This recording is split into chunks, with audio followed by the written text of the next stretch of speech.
Welcome to this edition of Las Películas Sábados Gigantes at the Cinemarijuana Theatre. Oh. Yeah. All right. Well, baby. Another Theme week. Music. Another week, and yes. Thank you for that theme music. It's another week, and we have another film in our series. What we are is a group of people that watch a movie, and we don't know what it is, and then we talk about it after we watch it. We'll just get introductions out of the way immediately. We'll go clockwise, starting with me. I'm Ed. I'm Zeb. I'm Kenzie. I'm Condi. I'm Matt.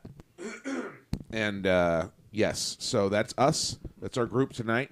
Tonight's film was 1964's Becket, starring Peter O'Toole, Richard Burton, and in a kick-ass cameo plus John Gielgud. You know you're gonna add the sir. So Well, John you know, Gielgud. technically he's not Sir here Not here because but we don't have we the still monarchy. refer to him as Sir John Gielgud. Well, I mean, okay, I guess fine, Sir. He's that good. Come on. All now. right, Pay fine. respects. We are in the middle of our theme. You blew it, Oscar, which is everybody's got to pick a film that was nominated for a Best Picture Oscar. Thank you, and did not win. And Becket was nominated in 1964 for Best Picture. A good year. It was nominated against Mary Poppins, Zorba the Greek, Dr. Strangelove, and they all lost to My Fair Lady. That masterpiece. Which, They really blew it that year. unlike in other years we've covered here, I've seen everything except for Zorba the Greek. I've seen which Zorba the Greek. was not. No, I don't. Is it rad? It's awesome. Okay. Yeah, it's pretty damn for good. Anthony Quinn alone. And Okay. Alan Bates, Dude, I love Anthony Quinn. and that dance, and it's sure is a hell of a lot better than My Fair Fucking Lady. Okay, I can tell okay. you that. So I think we can pretty much already say at the outset that the Oscars fucking blew it that Oh year. yeah, They did. They did. they did. And I don't know if Zeb could disagree or not, but as far as Zorba the Greek goes, if that movie didn't have Anthony Quinn, it would not be nominated. It would be for- shit. He's quite a powerhouse. It would I- be shit. I Anthony enjoyed- Quinn made that film. Yeah, I enjoyed him in La Strada and Requiem for a Heavyweight. He was good in No, Requiem was a both great, of those great films. movie. So let me give you a synopsis of the film Becket. This is from IMDb. There it is. An English king comes to terms with his affection for his close friend and confidant who finds his true honor by observing God's divine will rather than the king's. And it's sort of it's basically based on the true story of King Henry II and Thomas à Becket and the historical goings-on between those two. And it's quite a bromance, one of the greatest of all times, as far as I'm concerned. But we'll get into that as we progress. Not trying to keep talking myself, but I guess it's the time where I'm supposed to ask whoever picked it why'd they pick it. So Ed, why did you pick it? Thank you. I won tonight. There was 5 of us eligible, and I won. Fortunately, I picked it. There was 3 things going on in my mind. I had 3 choices. One of which I elected not to show because it's actually running in theaters tomorrow and Monday. TCM is showing it in theaters.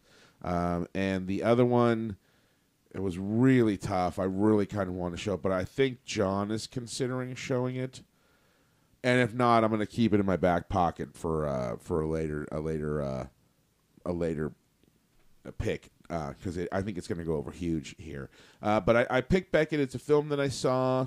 It was some anniversary because it came out in '64, so I probably saw it in 2004 at the Ken for the 40th. What did that be? The 40th anniversary of it, and was instantly blown away by the film. I loved it. The temporal location, the acting, all the stuff we're going to talk about. I thought it was fascinating, and I found it to be moving and thought provoking, and definitely when going through the years, it was something that I wanted to bring to the table here because I knew a couple of us had seen it, but I figured most of us hadn't, and I enjoyed it so much I wanted to bring it to the table. So with that out of the way, let's start talking about what we liked about this film, or if we liked it and what we're rating it. We're going clockwise. We'll start with you, Zeb. Tell us about Becket.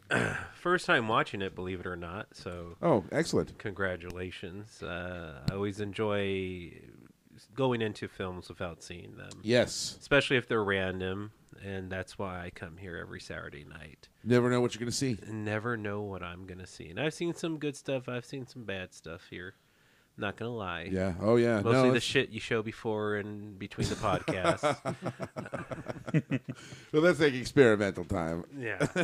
That's like the intermission. That's the that's where you go to the bar to get yes, a drink. exactly. And that's kind of like the throw shit at the wall and see what sticks time. Yeah. You know what I mean? Like, you never But know. I digress. I enjoy this film. I didn't think I was going to enjoy it because most of the films of that period are kind of hit or miss with me. Like, I enjoyed this film, but another film from that period that kind of deals with this, A Man for All Seasons, I did not enjoy. Right. I thought it was like a bullshit Who's Oscar in that? win. Paul Scofield, Leo McKern, Orson Welles. Okay. Oh, and I keep forgetting his name. Robert Shaw Oh, awesome. as King Henry VIII. Oh, dude. Is He was the only redeeming factor. well, of he it. must have been awesome. Oh, and I'll John bet. Huston was in it for some reason. Oh, fuck. It keeps getting better. No, but they only had like brief cameos. Oh, Most of it fuck, is just fuck that. Paul Scofield going like, "Oh, I believe in God." fuck Pish that. posh, pish posh. But this film, even though it had a lot of talking in it, Right. the script was very well written. Yeah. Just the way they were talking and how they presented themselves and how they insulted each other and complimented each other. It's like, holy shit! I still wish people talk like this. Yeah, it's a feast for the ears and the mind because it's like it's not like you have to like decode it or translate it, but it's just you don't get spoken to on that level. So it's actually Especially insult. If someone insulted yeah. me like they did in this film, I would be like, "Thank you, sir. I don't consider that an insult." yeah. Who wrote this? Hal Wallace directed. And it's based on a play or something. And it won. Yeah. It's one of the Oscars it won was for the screenplay. Okay, That yeah. is the only Oscar one. Yeah. the if only you could get this the guy that wrote that dialogue to come back and write for the roasts Yeah. today, that would be I think that'd be a real comedy coup. No, instead we got fucking Seth MacFarlane doing a fucking dance number. Yeah, thank God for Jeff Ross. Yeah. It's Jean Angelou and who wrote the play Becket and Lucille Hill. Lucine Hill. Lucine Hill, huh? Okay, excellent. Wow. But great script. Yes. Also, very complicated history lesson condensed to 2.5 hours, which I thought was great. The battle between the church and the state, Yeah. so to speak. And I actually kind of worry about that because do you think that it's? I was afraid that like it might lose people because it does get kind of mired in the history of the actual events. No, not really. I found it fascinating because when you think of it now, it's not as big as it was back then. Sure. Even the film A Man for All Seasons dealt with King Henry VIII wanting to divorce his wife, Right. and having to go through the church to do kind of it. to do it, and the church didn't want to do it. Of course not. That's part of why we got the CV. Yeah, and it's You know? like that's bullshit. Yeah. And I'm so glad we've evolved as a society. Oh yeah, somewhat. Yeah. Which is that's actually something I want to talk about. Okay. That's That's why I'm here. Into the meat. But beyond the script, the acting was fantastic. Peter O'Fucking-Toole Right.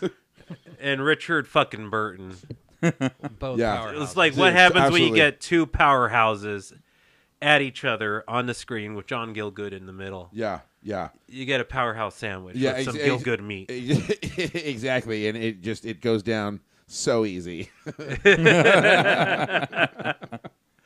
But I really enjoyed this film. Great pick. Fitting with the theme you blew at Oscar.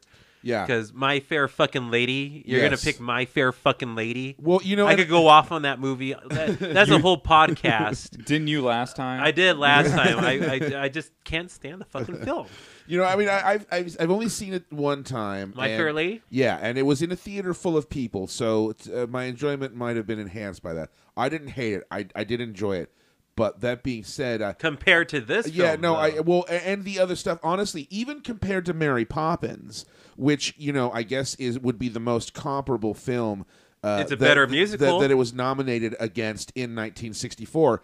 I didn't find My Fair Lady to be nearly as on the same level as Mary Poppins. Until I see Zorba the Greek, like of the other four that I've seen, My Fair Lady is honestly at the bottom. Because between Mary Poppins, Dr. Strangelove, and Becket, like who the fuck do you think you're kidding with this My Fair Lady shit? Even if some of the songs are cool and it's cute, and Audrey Hepburn is irresistible. I disagree. You know what I mean? That movie's shit. The movie's shit. The movie is shit. With that, I give Becket. Tell us what you really feel, Zach. I could go off on everything about that film. But as far as Becket, I thoroughly enjoyed it. When it was over, it didn't feel like 2.5 hours. Especially with a lot of dialogue. Yeah. Just the fucking dialogue was just fucking genius. Yeah. So I give this movie 4 out of 5. Yeah. Excellent. All right. Kenzie. Okay. WC. Kenzie Wildcard. There wasn't really any one thing that I didn't like about it, but this movie just didn't do it for me. What? I know. And it felt so long. Didn't you want to bang both those Yes, guys? I did. Both of them were definitely bangable, but even that couldn't save it. I can't believe it. I know. Okay, so we'll tear it apart then. What? Well, there's nothing really to tear apart. And like I really liked Peter O'Toole, I guess. He was my favorite. Right. I don't know. Did you think he looked like James Dean, the porn star? Yes. Because I'm telling you, a couple How of did times. you know I was thinking well, that? because I kept thinking. Because that's all it. you think about. These people are all I in kept the bone thinking zone.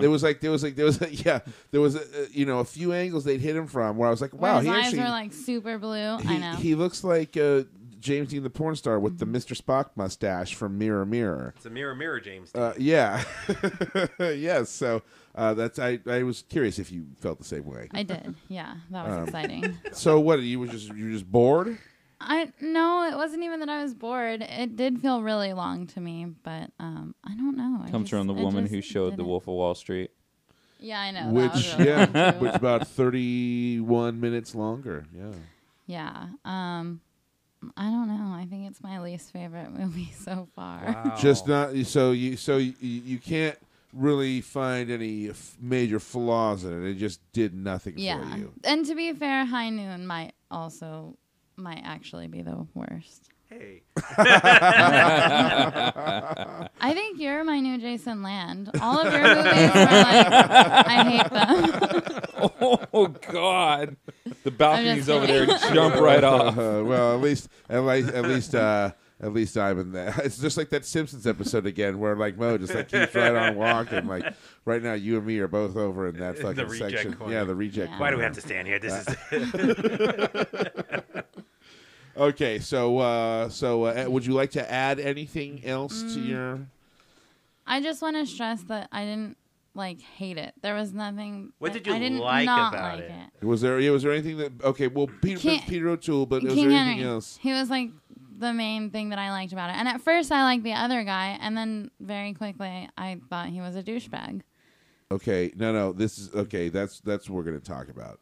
Well, he was a douchebag. Okay, because I want to have this discussion because I think it's one of the important things that engages you in this film. Okay, well, hold on. First of all, what's that movie where it's the two guys and the one guy becomes king of this and they're like in the desert and then at the end of the movie... The Man Who Would Be King. Okay, it reminded me of that, only like the way shittier, not as entertaining and amazing version. It's also the man who actually was king. All right, good comparison. Well, I mean, I guess because the Man Who Would Be King is kind of a bromance too. It totally is. You know, and a better one to and, me. and it's sort of with regal implications and divine implications as well, and sort of about this kind of man versus God or man versus church kind of thing. I could see that. So, maybe if there had been more beheadings. Maybe. But, he did get hacked up. Yeah, it was gory in some places.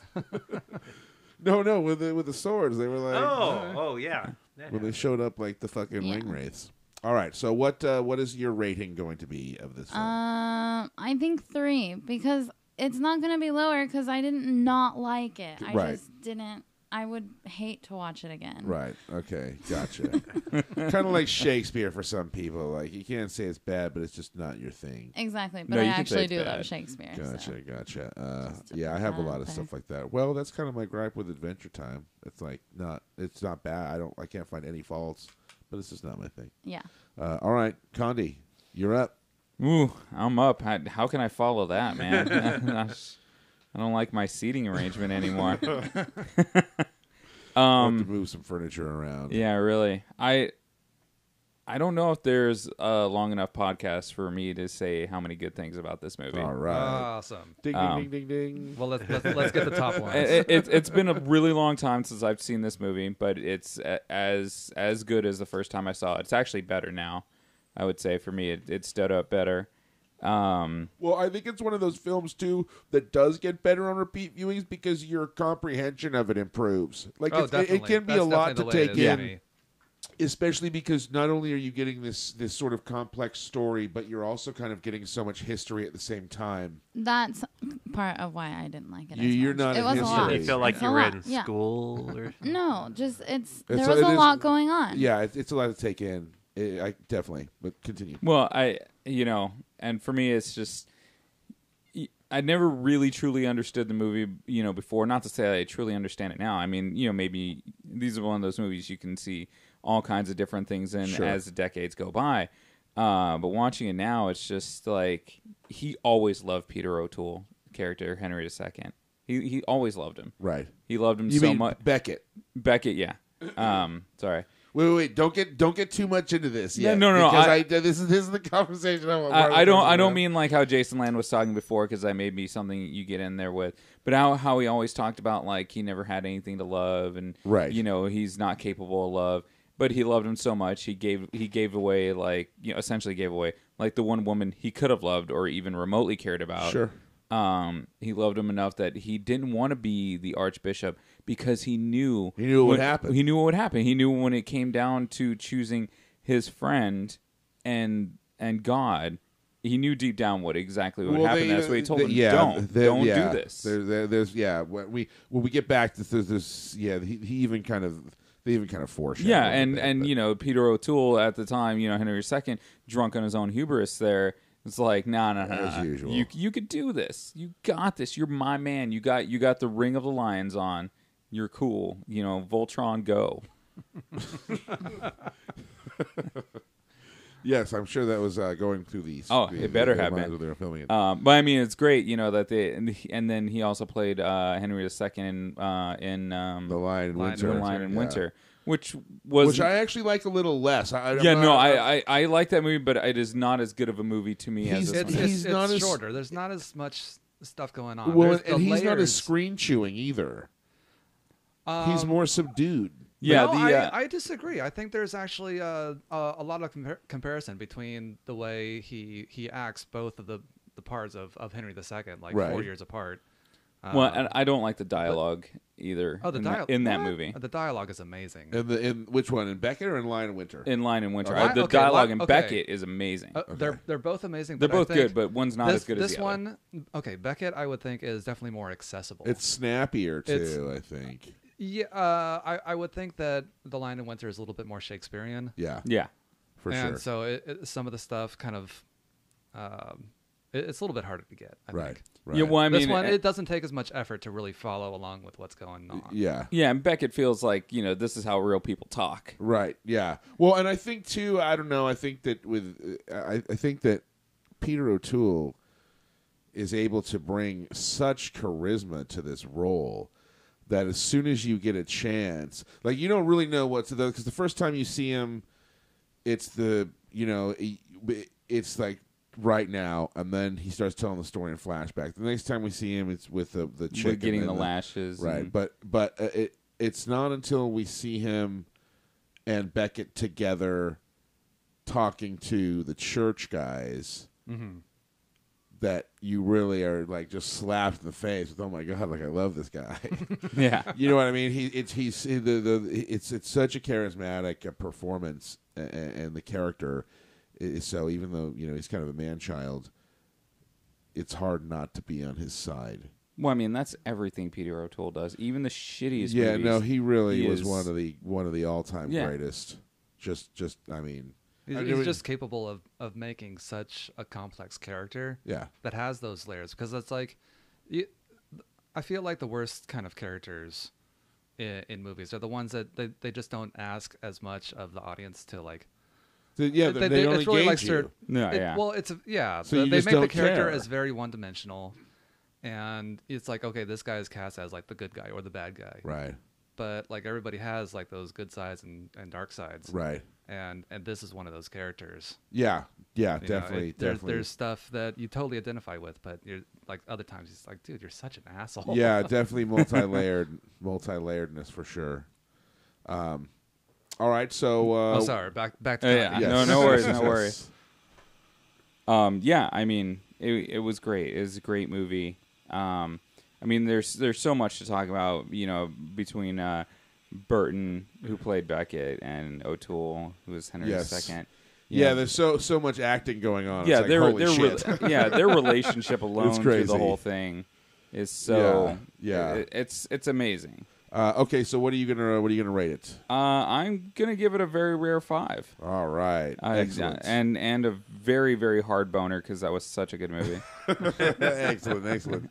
Okay, Dr. Matlis, lay your thoughts upon us. Oh, I'm just gonna heap it onto the pile that Condi left. I mean, this is an amazing movie. Yeah, And Sorry, it's, Kenzie. It's Yeah, I know. You guys are all traitors.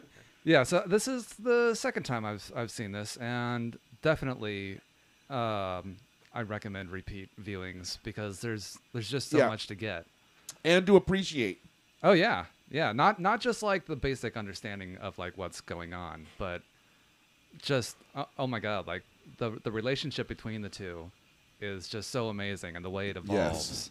And they're both very much like they're their own characters, you know. Right. They're and like deep down, you can't change like what your instinct is to do something, you know. Right. It's that just comes through so strongly with the way that the story progresses. Because, Totally. I mean, O'Toole, he's just like this. He totally is a spoiled brat. But he almost, but You know, he kind of knows- has to be because I mean you're He king. is the king. That's Yeah, it. Absolutely. But You're there's- almost expected to, like, I would imagine, fill a role because like you've got all this power. you're definitely expected to do something with that power, but I don't know how much power corrupts is going to leak into that, or how much that's expected. But I don't think anybody would make the argument that he was necessarily cruel or I wouldn't say cruel, no, but I Or- feel like he's definitely the kind of king that inherited his kingdom.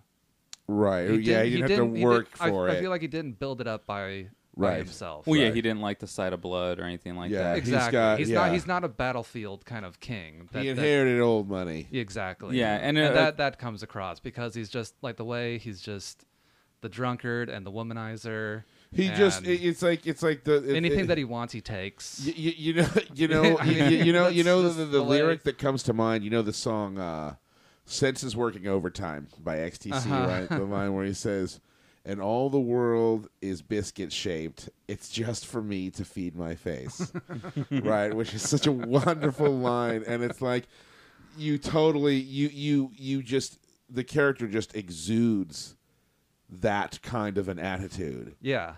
You know what I mean? It's like Yeah. it's his fucking sandbox. Yeah. When it You got know worse what I towards mean. the end because Becket was like his sheath, and without that around, he's just a flailing sword. Yeah, well, because he even credits Becket with being sort of the brains of the operation. Well, And yeah, he totally is. You know, And- he leads with his heart, kind of, and he needs the brain to like sort of, you know, and keep also that shit in outright check. credited him about like anything good there was about him. It was because of Becket. Right. Which like I think, going back into France and not just slaughtering everybody. well, You know that. yeah, exactly, but for him to be able to acknowledge it, you know what I mean? Yeah. It's like I don't know. Because I'm sure we're going to talk about the character, but that it's so interesting, the sort of emotions that this portrayal of Henry II kind of brings out in the viewer, and like your response, your reaction to like this guy. Yeah. You know what I mean? And like the varying levels of like, how big of an asshole is he or isn't he? Yeah. How childish is he, or is he just very? Because like for me, the thing is, well, let's finish with this and then we'll talk about it because that's one of the top questions on my list. All right. Well, and I'm trying to make it so that we have more like sort of this kind of discussion about this shit during these things. So I guess we'll get deeper into it. Yes. So all right. Let's move that along. I give it a 5. Very excellent, strong 5. Excellent. Okay. Which brings it to me. Obviously, I picked it and I said because I like it. There's very few. This movie is just a joy for me to watch and to share with people. And as I remarked sort of previously before the podcast actually started, that I actually kind of personally identify with the character of Henry II a little bit, not sort of in feeling that the world is biscuit shaped and just for me to feed my face, but like that kind of like childish like need for companionship, because he kind of wears his heart on his sleeve, and that is something that I kind of like identify with in a lot of ways. So it's hard for me to not like sort of love this character. And yeah, the movie's just great. So I'm at 5 out of 5. All right, so let's start talking about some of the things that this movie is making me think about. Man, why couldn't the clock just come out? There we go. Hey, great, we got plenty of time. All right, so the first thing, who was right? They're both right. I mean, are you sure? Because, like, I guess just to get this ball rolling, I guess I kind of agree that they were both right in that I don't think that there's anything. I don't think Becket could have done things any different, because I think he was very true to himself. Yeah, put into that position with such kind of a ethical man. Right. I feel like that's kind of the polar opposite of the two of them. Right. Where Henry is just completely, sort of selfish, I guess. Yeah, selfish, and there's definitely more of an ethical streak to But he has a reason to be selfish, because he represents the country. He is England, basically. So in a way, he has a duty almost to be selfish. Sure, and that's his part that he plays. He plays it very well. And then there's Becket, who starts off as this kind of more, I don't know what you would kind of call his... I'm thinking of a word other than kind of ethical, but whatever. Moral. Right. He's more moral. Okay.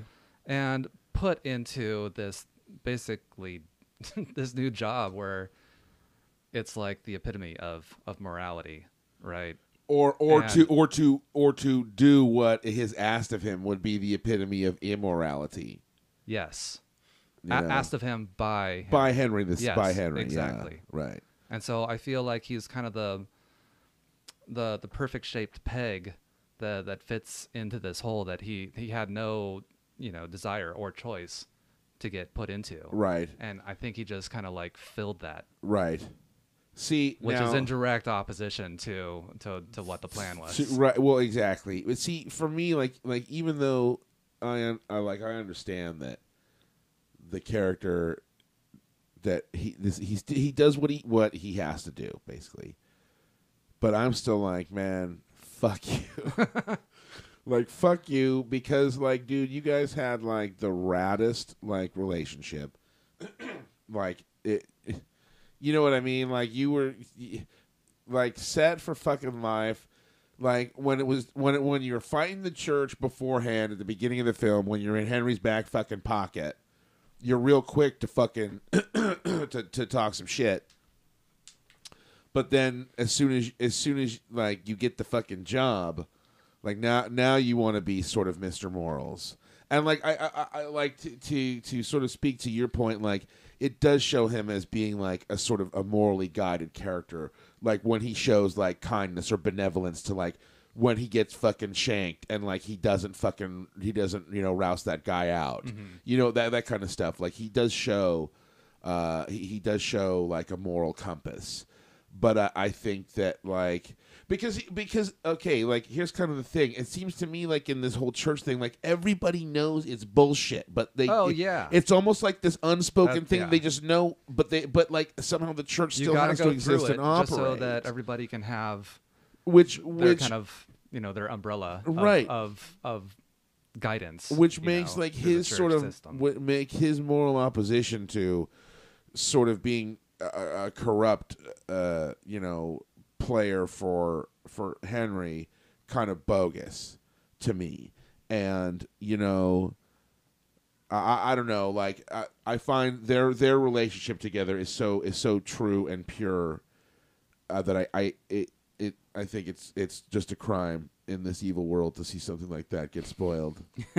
And so all I want is rectification. You know what I mean? And so like I gotta be like I can't help but be like, Becket, you fucking goddamn douchebag. Really, I happen to think like Beckett's right in this movie. So you think Henry's like wrong? Like you think he's like I don't think Henry's exactly wrong. I just don't think he knows how to do what he wants for the good of the country. He's kind of lost without Becket, right? In a way, but Becket, in his own way, and you can see it clearly in the movie. He didn't see like his direction clearly at first, but when he did, man, he hit the gas pedal on that shit. Yeah. He knew what he was doing from excommunicating the guy that killed the priest. Well, yeah, but he was playing his cards real shrewd. Yeah. And when push came to shove, going to France, or before he went to France, when they were trying to charge him, and saying like, if you charge me, it's about the your soul, shit. Henry said, everybody's a fucking idiot around here except Becket, and he's against me. Yeah, exactly. Even in reference to himself, it's like he's acknowledging his own inferiority and he acknowledging his need. His incompleteness without Becket. And, it went through the whole time. And, Becket knew, it didn't really show it as much as it should have. He knew that it would bring, like, the country together. Like, when he comes back, he left in exile and in shame, but he comes back, and he's a hero with all the Saxon people. Their peasants are escorting him from town to town and won't let shit happen to him. But before that, Becket knew. He said, Henry, I did love you, but I'm sorry. Essentially, we're never going to see each other ever again. Yeah. He knows he's going to die. Yeah. He knows what kind of person Henry is. He knows the logical conclusion of this. Like, exactly. They both know where it's headed, but they both have to play their cards as they lie. Exactly. Yeah. It's like they've crossed that tipping point. And the only thing, because it's not like Henry is going to be like, and just be like, okay, well, I guess the church wins over the king. Yeah. He knows that's not going to happen. But at the same time, I think Henry's kind of realizing that he maybe bit off more than he could fucking chew. Well, he's bit off more than he can chew, and Beckett's realized, especially when the Pope told him, like, hey, you've kind of split, church and state, like, in twain. Yeah. Well, yeah, that's it. He has that line where it's like, you're going to create a rift between, church and state that'll last for a generation. And then with his death and, ultimate martyrdom for the whole thing and becoming a saint, brings them back together stronger than ever. It's almost like Obi-Wan Kenobi. Yeah. Mm-hmm. Like, in death, taken out by Darth Vader, because then he is empowered to be everywhere with Luke at all times. Right. So it's like, you'll be more powerful in death stuff. So, I mean, that's how I feel, Beckett's right in the whole thing. Okay. All right. Either one of you guys want to? Beckett's right. Damn it, another one. And I'll tell you why. Please. He seems to be the only person here that takes his job seriously. Exactly. If you look at King Henry, you could say that, he's just representing the state. But he's a fucking king. Right. Isn't his job to eat everything up? He should be leading his people. Well, isn't that what he's trying to do? Well, No, I he's mean, I just guess you jacking see him- around, no, you raping see him- peasants. Yeah, no shit. You see him like lounging around in He's just tents lounging while the around like, military's, oh, like, give me gathering. some Yeah. mutton. And even like like Becket, like when he says, "Oh, this is the king's hand," or the chancellor of the executor, or whatever the hell he calls it, the dude with the 3-lion ring, as I call it. The, You know, the he seal. turns from like, "Oh, I'm just your assistant that helps you towel down after you bath," to, "Hey, I'm the king's right hand man. What he says goes." You know, Right. pizza's gonna order out for you. Yeah. Yeah, he So totally he's does. playing his role. He's like, "Oh, I'm the king's hand. All right, I'll be the king's fucking hand." Right. And then he says, "All right, you're the archbishop. All right, if I'm the archbishop, I'm the archbishop. I'm gonna do my job as it says." But did he have to play the role so by the fucking book? Could he because not that's have the been role that he like- is. Could he been like, you know what, Henry? Like, I want to get us together, so I'm just gonna like back off on some shit. Well, And let he you- had a job and a duty to do, and he did it. And he had to do it. If he broke away from that, then it's just his moral compass.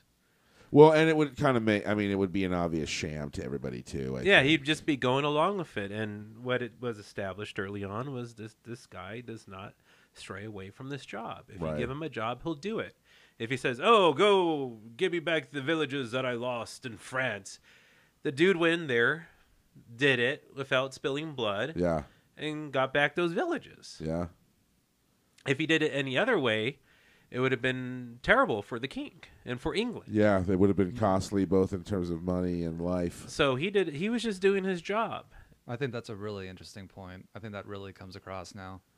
Like now that I'm looking back on it a little bit more. Yeah, it's like, I'm It's the like- archbishop, I'm the archbishop. And even he said, "Oh, well, I'm the archbishop. I can't be the archbishop in the king's hand, so that's why I took off that ring." Now, do you suppose? And I'm just playing devil's advocate here, and sorry to show my distaste for religion, which is difficult in a Ample. movie that's so and difficult in a movie that's so based on religion that religion plays such a role in it, and something that is so divisive. Yeah, you're in good company. Well, of course. But the thing of it is, do you think that there's a possibility that it wasn't so much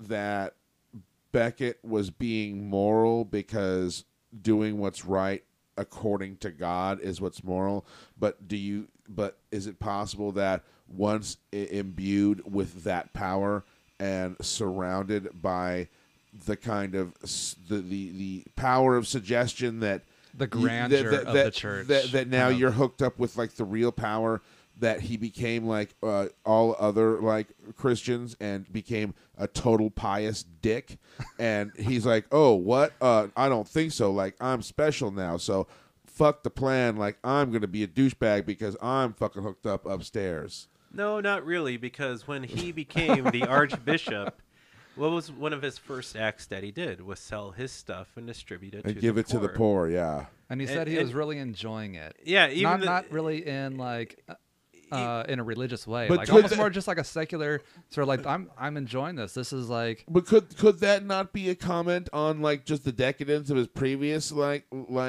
existence, to be like, oh, like being nice to people, like this is cool for a change.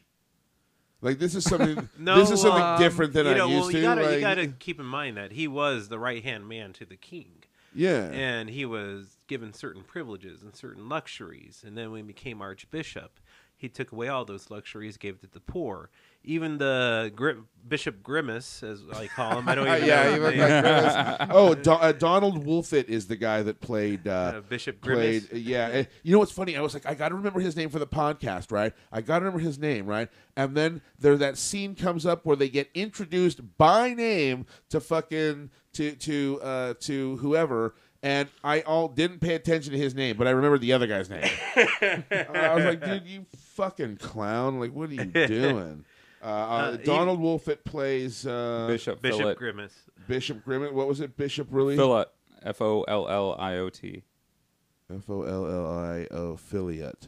Filio. So whatever. Filio. Okay. Anyways, Grimace. Yeah, Bishop Bishop Grimace. Grimace. Why not? The dude in purple. Yes, he If looked you're like playing Grimace. the home game at home, The guy that looked like Grimace. the dude that's the bishop dressed in purple velveteen. Yes. Not velveteen. Even he was like, "Hey, what are you doing? What you just can't give your stuff to the poor. Well, yeah, because he's so part of the. Because I feel like Beckett's almost kind of an idealist at that point. Because like, well, the church.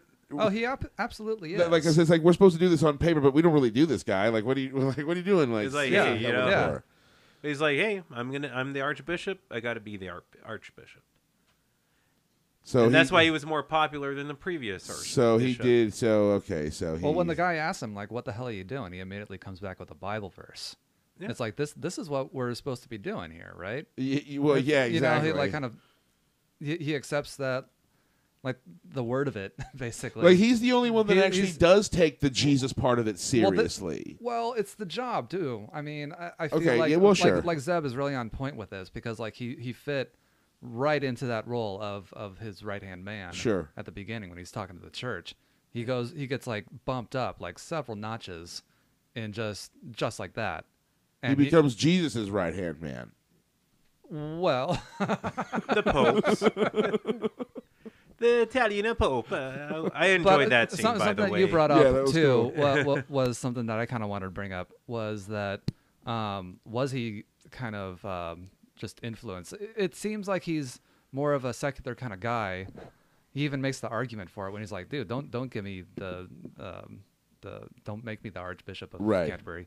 You know, I don't know what I'm doing. Well, because he's definitely kind of like a secular guy. Yeah. And then once he gets in there, and I feel like this movie did a really good job of kind of showing the grandeur of the church, and they focus on a lot. No, that's true. Like you could be over the ceremony once you're in there. Yeah, like the whole ritual of coronating him and all this stuff. Like, yeah, I could see like the power psychologically of like of this kind of structure. I realize that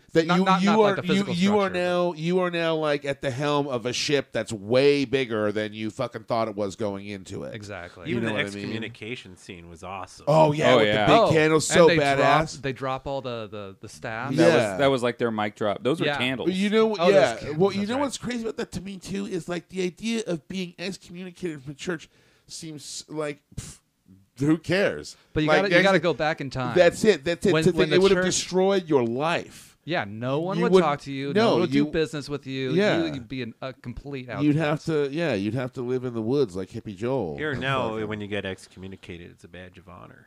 That's what that's what I'm saying. I'd be like, dude, excommunicate whatever the fuck you want. Like, Mormons, Scientologists and Muslims, you're welcome here. Well, and like still, like, couldn't I be like, dude, I can still read this book and believe what I'm like. Fuck, I don't know. I don't know how it works. I stay away from that's shit. open up a whole another can of beans. Okay, so let's address the Jason. Let's put the Jason Land thing to bed really quick, just because I told him that we he didn't offer any donuts other than a donut hole. But he let's talk about how sad that was first. That was like, hey, donuts for everybody. He brings in a pink box with Peterson. nothing in it. He's like, you guys can have the donut holes. They do that. Like, how the fuck they were do you delicious. do that? Thank you, Jason. Like I brought some Petersons. Yeah, I know. And you get to have like the Peterson scraps all over it.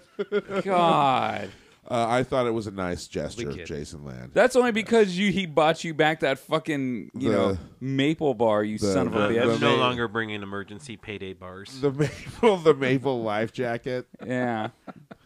Okay, so Jason Land expressed a curiosity if anybody had detected any homosexual or homoerotic subtext. Big surprise, Jason Land brought that up. In the relationship between Henry and Thomas Becket. So, does anybody want to go first on this? Did anybody pick up on any homosexual subtext? No. Okay, so just to not make it sound like it's totally preposterous, I can kind of see like where you might think that on some level. Well, yeah, but I think Henry's sexuality is pretty well established. He's pretty fiercely heterosexual. Almost like to a fault in that, like, perhaps when he insists on sleeping with Beckett's girlfriend, like that might have almost like been at a greater cost than he was willing to pay, but he still like did it. So I think it was pretty well established that this guy's pretty fiercely straight, and I don't. Slapping that French girl's ass. That's what I'm saying. Like only this is a work of art. That's what I'm saying. Take a look at this, Becket. Yeah, right. Like seeing the perfection in it, and that being such a focus of his the whole time too. Throughout the entire film, he's constantly distracted by Oh my god, Poontang. I was laughing my ass off when he totally gets distracted during the parade. Yeah, And he's just like Wrecking up the holding up girl's house. everybody. yeah. And He was about to dismount and go upstairs. Yeah, and he's like, mount. hey, honk at that broad. Like he's calling the thing to a fucking halt. Dismount, go upstairs, and remount. That's it. So I think that I definitely think that wasn't a thing, and I think because also as somebody who's had a friendship like that, where it's like you're dating somebody. Like I swear to God, like Chris made this. I think Kenzie Rest was in peace, asking, Chris. like to R.I.P. dead buddy. When in life, because Chris and I have this old friend named Joe, and we both have had a pretty intense relationship with him over the years, and. Kenzie was asked about him. Yeah, right. And Kenzie was asked about him and who he was, and Chris said he's just this guy me and Ed used to date, and it was it was so funny because really like examining like my feelings and everything that happened like over the years and stuff like that, like that's really what it was like. So I know what it's like to have like so much love for somebody, like true love for somebody. That you're not gonna bone, you know what I mean? Like, and so I like. Obviously, Henry is super needy emotionally, and he dude, it's like, dude, he's so hyperbolic and over the top, just like acting out the whole, my heart like falling over. He needs him so bad, and like I just know like what that feels like. Well, but there's nothing homosexual. There's nothing sexual about it. There's nothing involving me placing any of my genitals near, on, in, or around any of his, or vice versa. No fluid exchanging. It's just like a heart-mind thing. No, and I wholeheartedly agree with you on that. And I don't see any,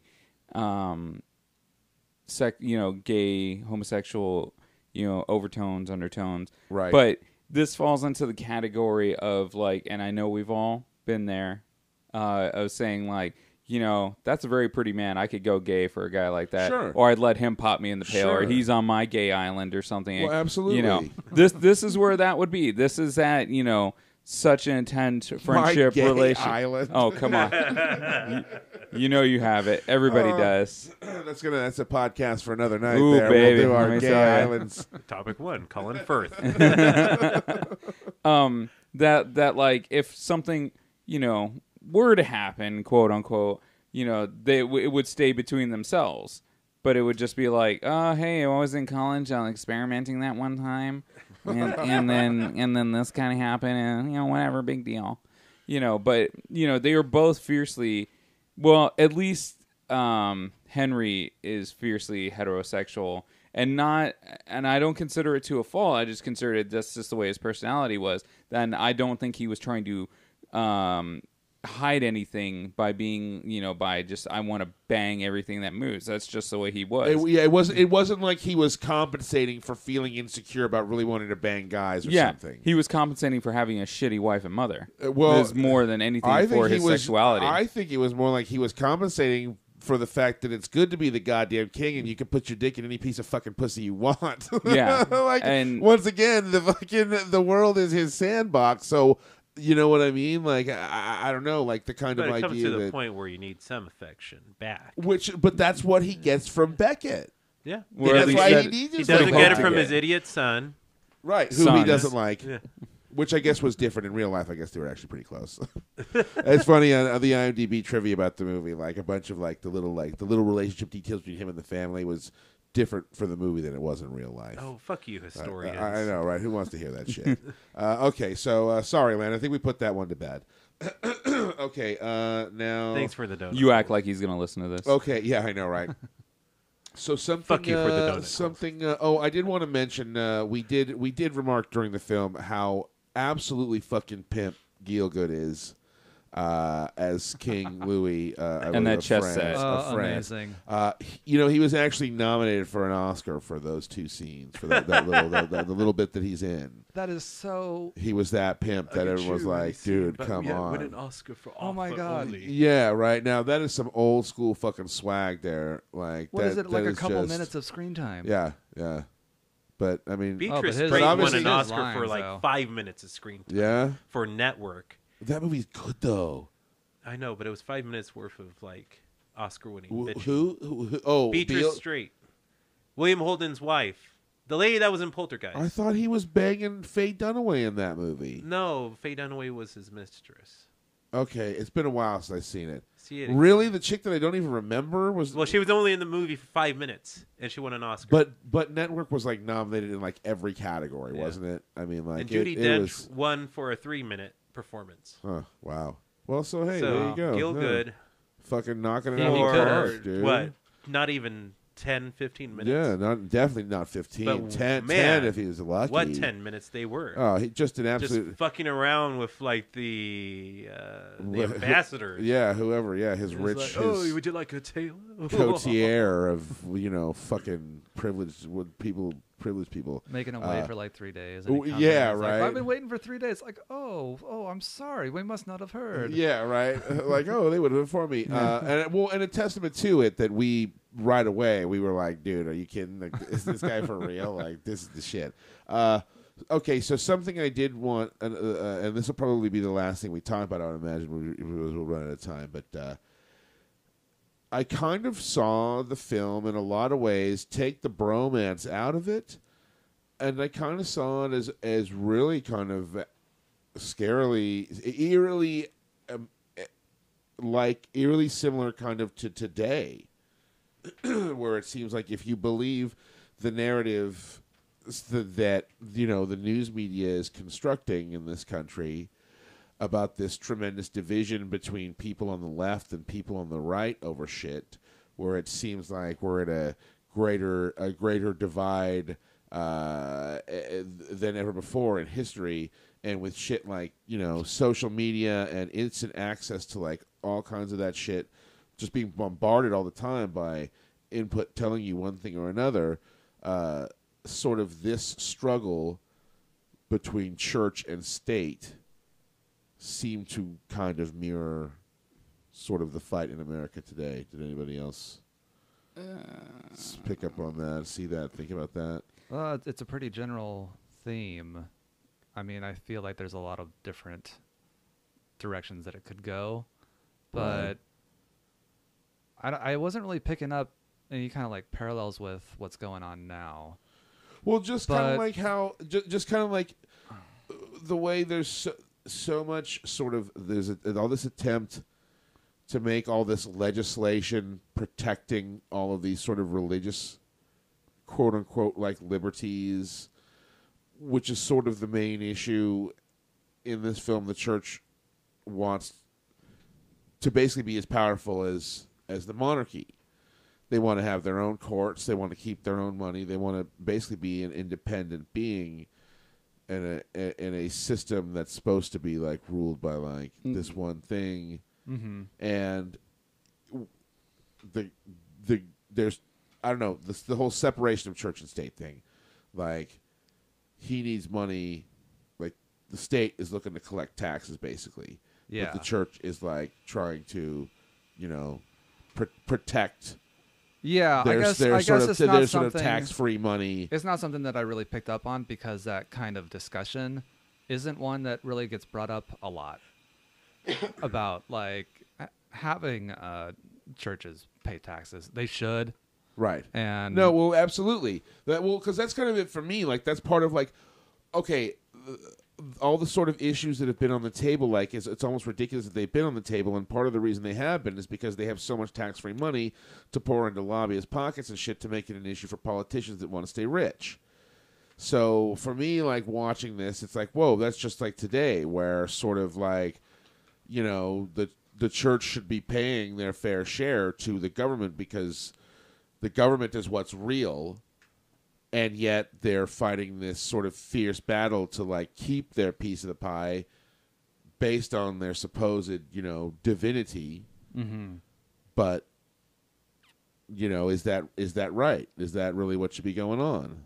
That's such a loaded discussion with everything, because whether you believe or not that the church should be paying taxes, which I think they should be paying taxes, but all that means is for the people who want to choose there to be believers, they are gonna feel the brunt of it because they are gonna have to give more to the church, They or don't they have may to, end up but- giving more. Yeah, to but the church. that's it. They don't have to. But They don't have to, but they will. Well, yeah, but then that's their choice, though. Right. Well, I mean, life is all about choices, and I'm going to bring you into this for a second because you know they don't have to, but they Right. will. You don't have to smoke more Sure. weed, but you're going to. You don't have to. Right. But I'm not trying to say, okay, like let's assume this weed that I buy is being taxed. Okay. Right, and it doesn't matter. You're still going to buy it. Well, yeah, but I'm also at the same time not crying foul that I'm being taxed because like it's taxes that pay for the roads that get me to the place where I buy this weed. It's very, very little you of know those what I mean? taxes that pay for things like that. Okay, that's a component of it, and okay, going into sort of the minutia of where every tax dollar is spent and the legitimacy of it. I mean, that's a whole nother morass because I totally would agree that that more money could be made by cutting spending in certain areas. I'm sure there's a whole bunch of like wasteful spending and all that kind of stuff. Well, but- yeah, and as far as collecting taxes from the church, now, yes, they should, but that is such a very small thing to do. I mean, just think about the NFL. I don't know, man. Up until this year, the NFL was under the umbrella of nonprofit and did not have to pay taxes. They still don't. No, they do now. They Do they do now as of this year pay taxes because they were getting I bitched think at they so were much. voluntarily. Yeah, they voluntarily did it. But there's organizations as huge as that are multi-billion-dollar, Susan G. that Komen? far outweigh the churches that don't pay taxes. I don't know, man. The church, like I've seen some Church of studies. Dude. Scientology. Churches make a Oh lot. no, of churches fucking make a tax-free lot dough. of Mosques. money, but It's like ridiculous. But I suppose the argument exists in the film as well, like because you could very easily side with the church, like they should be able to keep the money, and because I also thought it was one thing I did think was interesting on this topic was that basically at the very beginning of the film, the bishop or whatever, the Archbishop of Canterbury at that time, at the beginning of the film, basically claims a religious objection to funding a military endeavor. Right. That's part of his argument of not paying Henry the money that he wants, is that they claim a religious objection to the fighting, right? Yeah. Which is sort of like, to me, reminiscent of the whole like, oh, well, we don't, like, our healthcare plan can't have birth control on it because we don't agree with that, or sort of like I claim a religious objection to making you a cake. This whole, you know what I mean? The idea of the religious objection is a very hot topic right now. well, it will always be a hot and that topic. was sort of a key thing I think in this film too, because you've got that division over this. So I Right. don't know. I thought it reminded me of sort of current events in that way as well. But that's like one of those things why I hate living in this time that we live in. I fucking hate it. I can't stand it. It's got okay. its You don't pluses want to and make its a cake for a gay minuses. couple. That's great. Don't make them the fucking cake. But that doesn't mean that gay couple has to go and like get those people, persecuted, and nobody goes there anymore. Everybody's wagging their fingers at that one person. Doesn't want to make. Do you really want to go to that Well- guy who doesn't want to make your fucking cake? No, because there's 10 other people that want to kiss your ass and make your cake just because you're a gay couple. Well, yeah, but I think that's also part of the whole free market thing. Is like you're free to exercise that sort of a business policy if you like, but then you are also sort of at the mercy of public, the public repercussions. And I mean, in the age of like Facebook and Yelp and social media, and how quickly you'll get the word out, and how easily people seem to get offended and want to jump on these kind of bandwagons, it's like even if you do claim a religious objection to making that cake for somebody, like if you refuse to, like, you need to be prepared for the shit you're going to catch almost. Well, yeah, but this is Except if you're a Muslim bakery. yeah, are they, unless you're a Muslim bakery. Someone Muslim actually went anything. to a Muslim bakery to get a gay wedding cake. right? They'll refuse and they, you, and they won't get in refused trouble. it, and there was no big hubbub about it. Yeah, Well, I mean, I would hold anybody. To I the would same choose standard. a Chick-fil-A sandwich over gay rights any day of the week. I know that's so funny. Like that's why I never go to Chick-fil-A because I'm like, oh man, like this money is I going go like, to straight into the Chick-fil-A pocket of some like lobbyist. once a week. It's going right. It's like all going into some I'm pastor's pocket, and it's not being declared, and then it's going into some fucking lobbyist I'm pocket. sorry.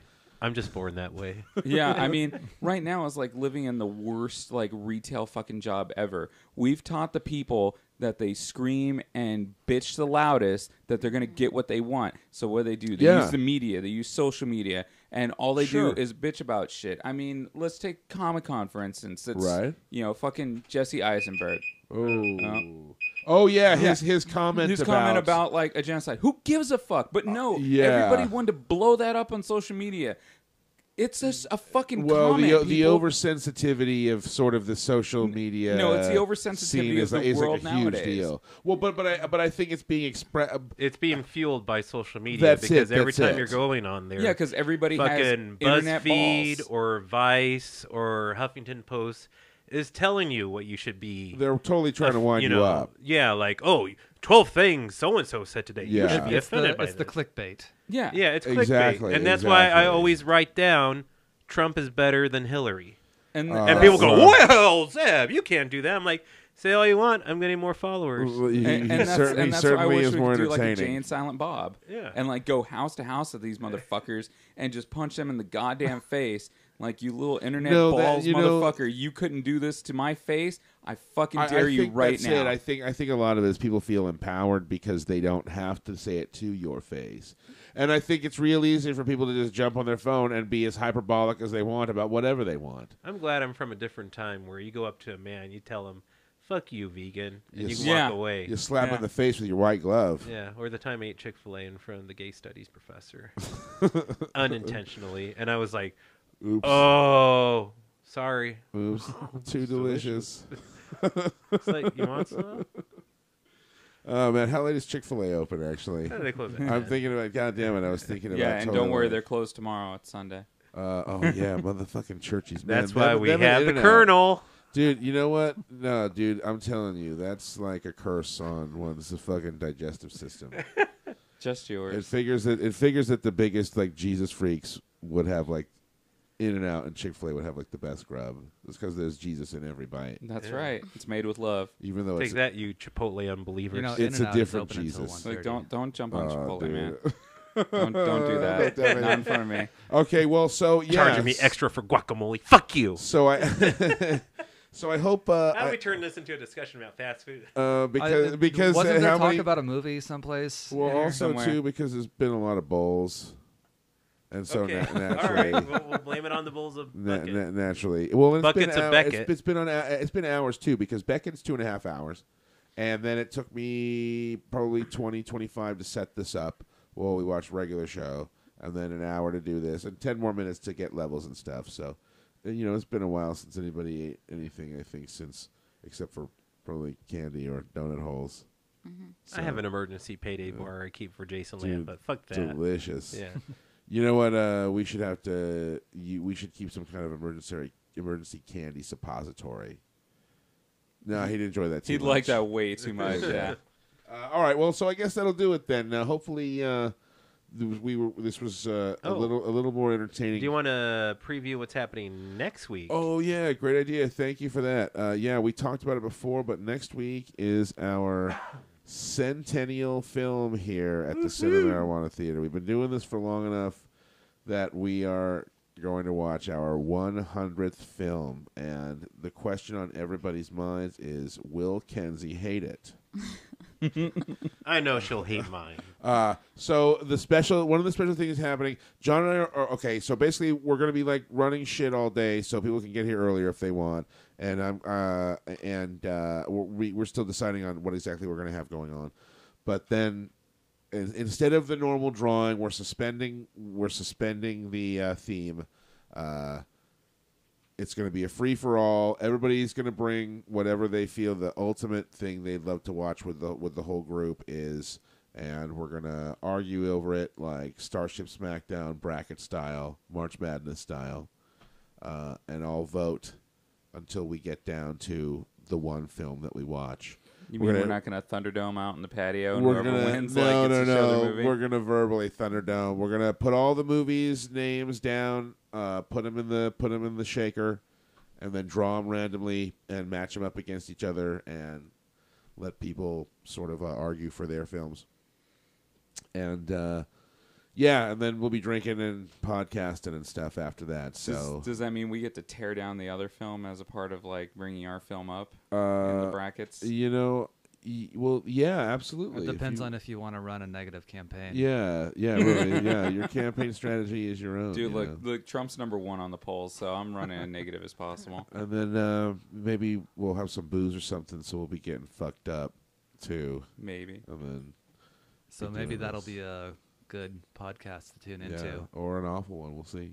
Well, Or the worst. I have my Postcards It'll work. be that. And Yeah. it is guaranteed Welcome to your to art get a Doom. negative review from right. Ken's. See, I'm really First curious to ever see what negative everybody's going to stars. pick because like I've got a short list of about 4 or 5 films I'm trying Right to when you decide said that, between. I'm like, I got one. well, And don't. you're gonna hate it.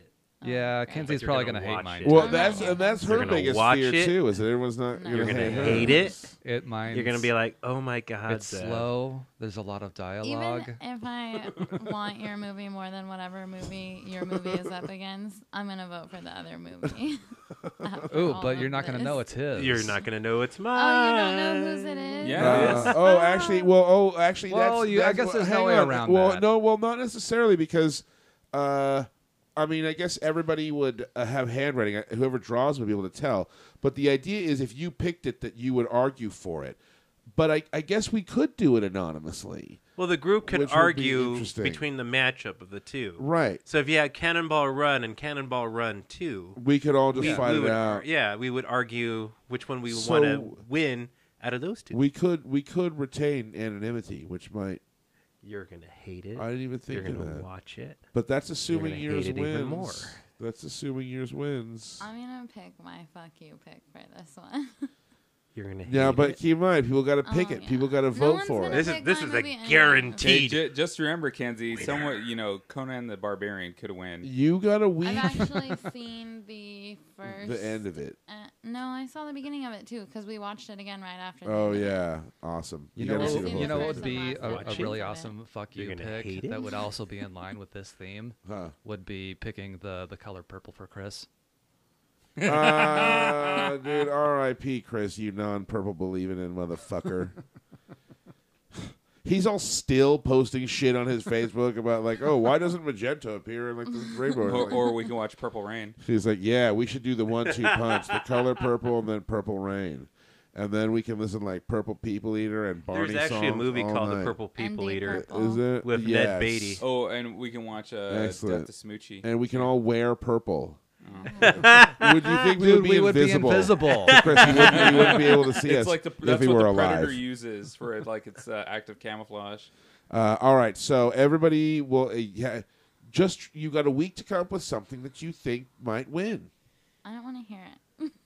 You're gonna No watch one's my gonna pick film. my So, movie. and we'll probably do this anonymous. Now that that's been brought up, that's interesting. Do it anonymously. I That would be think kind of that's a cool. good Everybody's idea. going Because to she write could pick those something down. that we may want to watch. Finally, Yeah. a good idea. Yeah, everybody. See- And for the first time, it's going to be democratic, which isn't something that we do here. So, That's gonna be I don't know. I mean, it's cool the whole anonymous thing, but I know the picks that I have narrowed down. Everybody's gonna know it's me.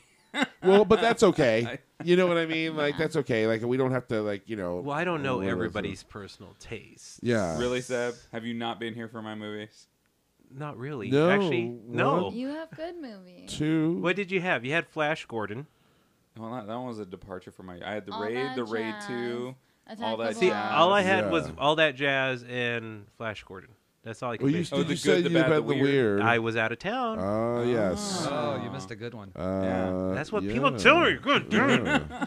Okay, so that'll Yeah, I be. haven't picked a dud yet. And actually, we and John were talking. Next week might be a 2-podcast deal because as we're starting shit early, we should probably have one podcast that basically reflects on the series, and I mean the fact that we've watched 100 movies, and one of them afterwards, after the movie we watch, and after the drinking and stuff. So maybe we'll do a pre and a post. I'll try and get here as fast as possible. Yeah, from the yeah. shop. So, yeah. So I guess that'll do it then for this edition of Las Películas Sábados Gigantes at the Cinemarijuana Theatre. We'll see you next week for our centennial film and more. So let's just do our introductions again, clockwise to my left. I'm Kenzie. No, you. You are fucking Zed, your Goodbye. voice is You so are high. fucking it up for people at home. I'm sorry. I'm trying to change it up. They probably get so bored. Okay, They can probably guess who it is without in a us star even pattern, saying. starting two people from my left.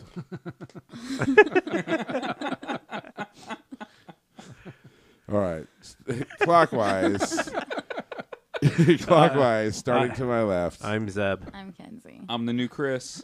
I'm Lenny. And I'm Ed, and RIP Chris. We'll be back next week. Thanks for tuning in. And yes, awesome things. Thank you.